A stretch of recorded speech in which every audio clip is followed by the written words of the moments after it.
गाड़ो मलेरिया शाख गाड़ो गोलाबाड़ी ते बासरन जी कब्जे खिलाफ प्रेस क्लब केटी बंदर गाड़ो अॻियां प्राइमरी उस्ताद साले मोहम्मद शोलानी जी बुख हड़ताल जारी आहे। मलेरिया शाख वाटर कोरस एल ते बासरन पारां कब्ज़ो करे मुंहिंजो जाइज़ कानूनी पाणी बंदि कयो वियो आहे, जंहिंखे इरिगेशन खाते जी पुठभराई बि आहे।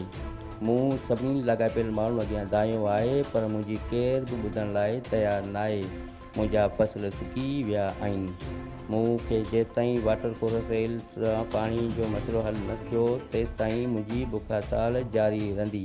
सोलानी आहे मलेरिया शाख जो आबादगार ऐं ॻोठाणो आहियां।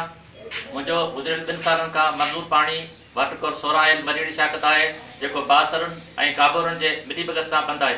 मूं काफ़ी दरख़्वास्तूं कयूं आहिनि इरिगेशन खाते वटि, पर मुंहिंजो पाणी मूंखे नथो ॾिनो वञे।